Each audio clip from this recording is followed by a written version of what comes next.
Hello, listeners, and welcome to Youth Ventures podcast, PDX Business Spotlight.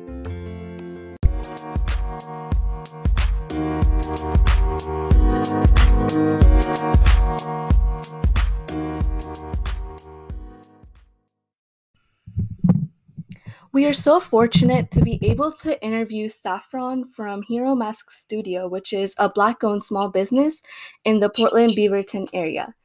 Saffron, can you please give an overview of who you are, what your business is about, and how you got started? Certainly, and I'd first like to say thank you very much for the opportunity. I very much appreciate this. And to tell you a little bit about me, I actually need to start in 2019, August of 2019, when I was in the Chicago area where I lived. And my daughter, who lives in Portland, called and said, "Mom, I think my water broke." And of course I knew she was pregnant, but it was 5 weeks early. So I was like, "Well, are you at the hospital?" And she said, "No, I'm at home." I'm like, "Oh my God, go to the hospital. What's wrong with you?" So the babies were born 5 weeks early, and I came out here to help her and her significant other, because, it's one thing to have one baby, but, having two is really, really hard. And I had every intention to go back home in the spring of 2020. And then we had a pandemic, as we all know. And I certainly will not say that I got stuck, but I definitely was not going home and leaving them, because the plan is that, once I got them settled and everybody was great and there was a good routine going, they would go to daycare and, just normal life, the way life works. And that clearly wasn't going to happen. So I didn't go home, and money was very tight because, again, I'm from Chicago, and I have, responsibilities in Chicago, and I had my own business in Chicago, which was I made journals and transformational mugs, and I would, do the craft show circuit. So every weekend I was out working. Well, obviously here I wasn't doing that because, babies and everything was in Chicago. So once the pandemic hit and I realized that I was going to be here for a very long time, and maybe even permanently, because there was really no reason for me to go back to Illinois, I started trying to figure out what I was going to do for income. And that's kind of how my business got started, because I, as everyone realized, we needed masks. And I ordered a ton of masks off Amazon, which never came because everybody was ordering masks and they were back ordered. So I was like, well, I know how to sew, thanks to my wonderful mother, who made me take sewing lessons when I was 12. So I ordered a sewing machine. And then I ordered fabric, and I started making masks and sending them to my family. And while I was out in the world, because after I take care of the babies, I do a delivery courier service. People say, "Oh my gosh, your mask is so beautiful." "Oh, that's so beautiful." So that's really how my business started. Very long-winded way of saying how HeroMasksStudio started. Yeah, I was looking at your Etsy shop, and I was looking through your masks, and they look so beautiful. Like, the colors just looked super vibrant, and they just looked really good quality, because I have ordered masks because of the pandemic, and so many of them turn out so bad, and some homemade masks are just really not strong at all, and yours just looked super pretty, and they looked really beautiful, and they also looked like they would be durable. So, well, thank you for that. And that is, no pun intended, by design, because, I don't want to get sick. Again, once I'm done taking care of the babies in the morning, out in the world. I'm delivering, and I needed something that was very durable for me. I am in my 50s, so I'm not a spring chicken. I'm also not, terribly old, but and also I am African American, and I know that this disease affects me. If I did get sick, it would affect me much worse than anyone else. So that's why I started making the masks with the 2 layers and having the filter pocket, which is really, really important, because that, to put the filter in the mask, that really helps. And praise God, I've not gotten sick, so it's a wonderful thing. I love the filter. I know that is actually a really important thing to have in the mask, and a lot of the masks I've bought don't have a filter pocket, and they don't come with filters. So I thought that was really cool. I've seen so many businesses that have started making masks, but yours just was really unique, and I really love your business especially. Well, thank you. And I also thought that it was very important, not one, obviously for health purposes, to make them as durable, because you're washing them all the time, so make sure they don't fall apart, but also to make them pretty, because if we're going to be wearing these, I mean, I know I'm going to be wearing mine through the end of the year, maybe into 2021, depending how things work out.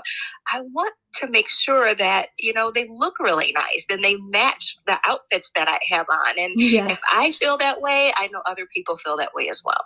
Yeah, definitely. And this question is a lot like the previous one, but who or what inspired you to start this business? Me and my health. But then moving beyond that, thank God my mother's still in the world, and I wanted to make sure that she was well taken care of, my aunts, my grandmother, and then, the rest of my family. So they were really what inspired me to start the business. And then once, when people are like, these are absolutely amazing, they're gorgeous, to really branch out out as much as I can. That's what really made it take off. I really love how you started your business so nicely. And thank you. Another thing is, how has being a person of color affected your business? Well, it's been phenomenal. And it's bittersweet that it's been phenomenal, because, with my business in Chicago, I did very well. However, I will say, at craft shows, I did many craft shows, multicultural craft shows. And to be very frank, many people who are not people of color would just walk by, pretend like they didn't see me. That's not to say I didn't do very well, but my main clients were people of color in Chicago. Since the uprisings over the summer, my clientele has just boomed. I put on Etsy that I was a Black-owned shop, and the moment I tagged my business as Black-owned, I got I have customers that, have come back 7 or 8 times, and they're not people of color, which is wonderful. But again, it's also very bittersweet, because though I very much appreciate having support from everyone, I do hope, and I want people to know, we're here all the time. I mean, Black-owned businesses didn't just crop up in May of 2020, and we will be here, in 2050, if the world is still standing. So I just really hope that the support continues. Yeah, I actually do hope that the support continues as well, because I think that Black-owned businesses were always there, and I feel like they should have been supported in the past, but they should continue being supported. It shouldn't just be a limited time thing. And indeed. Yeah. I understand to a certain extent, you shop where you know. So if you're living in a community where, it's very homogenous and the only people that you see are the people that look like you, I completely get that. And I also completely get that it is sometimes very hard to seek out other things, but that's what makes the world so beautiful.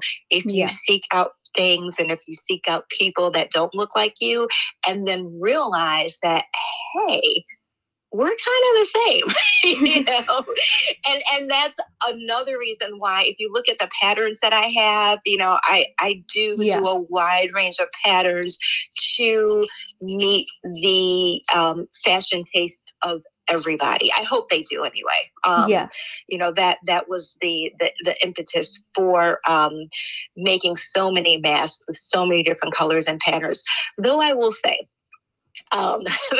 very briefly, and I have to stop myself when I start shopping for fabrics. I will look at my cart, or you know, if I go into Joann's, or if I look at my virtual cart if I'm shopping online, and I notice that like every single pattern, I'll have 10 patterns and they're all shades of blue because I love the color blue, and I'm like, wait. Stop. Not everybody loves blue. But even in that, I mean, that's kind of a bias that I have. So if I have a bias with, you know, my favorite color, I can get how people have a bias with different shops. But you need to branch out from that and see the world as it is, which is multicolored and beautiful. Yeah, and like definitely in your shop, I've looked at it and I love the wide range of like selections you have. Like I feel like there's something for everyone. Like little kids, there's bright colors, and even for like adults, and honestly like anyone could buy masks from your shop. I appreciate you saying that because that's exactly what I was going for. So it's good to know I succeeded in that. Thank you.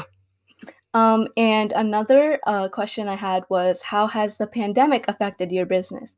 And I know that some businesses actually like had a lot of downsides because of the pandemic, and some businesses had a lot of sales go up and had a lot of upsides. So how has it affected you and HeroMasksStudio?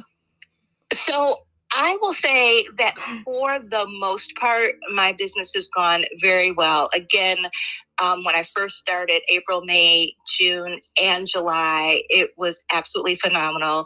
I did see a slight decrease from August to like the end of October. And I was wondering, because, you know, people still need masks. So I thought that it could have been because at the end of July, that was when the first stimulus money stopped. Yeah. And I was like, you know, I bet people aren't purchasing because the stimulus money that they had, they don't have it anymore. So that's what I attributed that to. But then, you know, November, January, February, it was right back up there, which is great. Now, I will say this. I do know that, again, eventually people will start wearing masks. So I need to transition.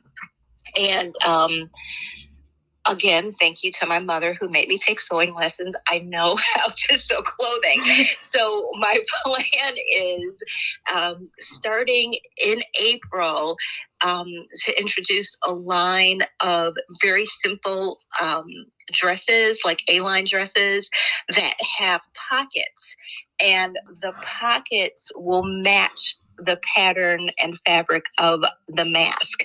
So you'll have the dress and the mask, and then once we stop wearing masks, whenever that is, you'll still have the dress. So it's not like you have something that you won't use after a time. It's something that is timeless and you can have always. I think it's just so amazing how you thought of this idea. And one thing I have noticed while buying like clothes, because I am a girl, I feel like dresses do need pockets, and we just don't get that. Yes. And yes. The fact that you're including pockets and like just the matching mask too, I think that's like such a cool idea, and that sounds so amazing. Like I definitely would want to buy a dress from you. Well, thank you. And again, that comes from my own life experience because since I do delivery, and right now I'm in jeans, but as soon as the weather gets like above 60, I'm always in a dress, and I wear dresses. I'm always looking for dresses with pockets because I need to throw my keys in them when I get out of the car to drop off the delivery. So that, again, from life experience, that's where that came from.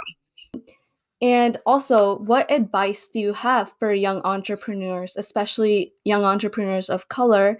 And what experiences could you talk about that might motivate them or inspire them?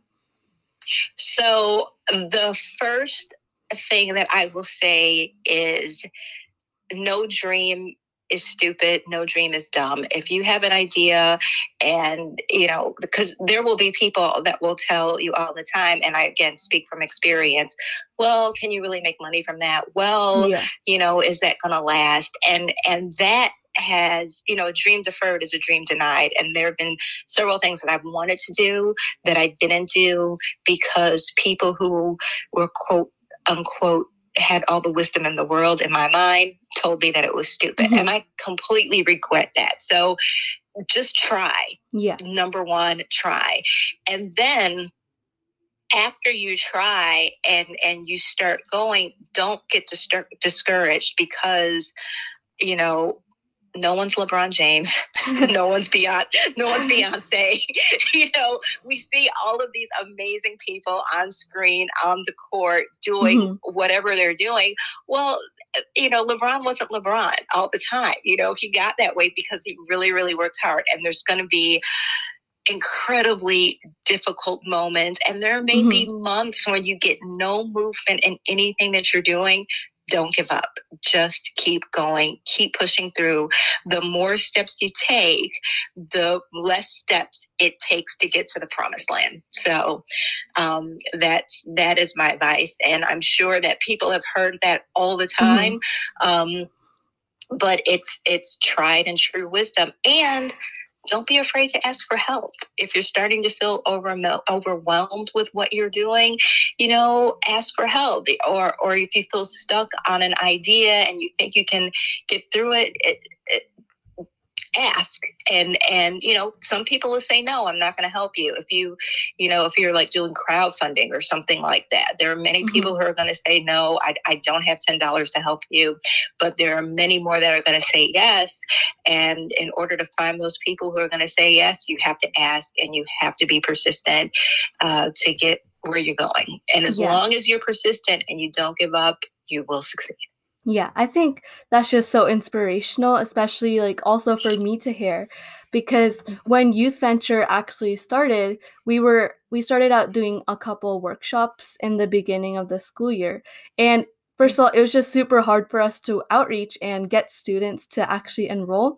And we had to like reach out to all these parents, and a lot of them said no. And in the beginning, we actually like really felt bad, and it's really motivational and inspirational to hear that from you, because obviously we're going to face like some hardships when we begin, but like getting over that is just so important. Indeed. And I love what you guys are doing, and just keep up the good work with when I think people think that they get so caught up in their own lives that they don't have time to help other people. But again, we live in a really big world, and in this really big world, people need a lot of help. And if you could just, donate an hour of your time or $10 to something, that little bit goes so far in helping somebody else. So kudos to you for what you guys are doing. Thank you. And you're welcome. One important question that I would really like to highlight is, how can people support your business? That is a really important question, isn't it? Yeah. And the reason I laugh at that is because my kids, who are adults, they tell me all the time, you're like, Mom, you're so bad on social media. I'm like, yes, because I'm old and I don't understand it. So, because I do have a Facebook page, but the only time, I post is because I'm posting on Instagram, and it kind of feeds to Facebook. So I don't even like all of that to say. You can find me on Etsy, obviously. Just type in HeroMasksStudio, and there you will find my shop and all of the masks. And I do post every day on Instagram and Twitter, and I'm at hero_masks there. And I try and do a hero mask of the day. and then maybe just like a fun post. But again, I'm terrible at social media, so I'm trying. Don't at me, young kids, because I am trying. And I will also say, because it is Women's History Month, that I am doing a sale for the month of March. And for any mask that you purchase, again, at HeroMasksStudio on Etsy, in the coupon section, if you put in the code I am woman, you get 10% off your entire purchase. Thank you so much for saying that. And the goal of this podcast is to spotlight your business. And a final question is, are there any special projects or anything else that you would like to plug? Other than the sale, no. And then again, just look out in April for the different selection of dresses with the masks that, again, can be worn once this pandemic is over. Always trying to figure out how to transition to something that will still be viable, once we're done wearing masks. Yeah, and definitely I am super excited about the dresses and everything. So I will definitely be buying something. And I hope to anyone who's listening, I hope you take an advantage of that and actually buy something from HeroMasksStudio as well. And thank you so much, Saffron, for joining us on this episode of our podcast. This is our first episode, so it was super exciting talking to you today. Oh my gosh. Well, thank you for allowing me to be the first. I really appreciate you.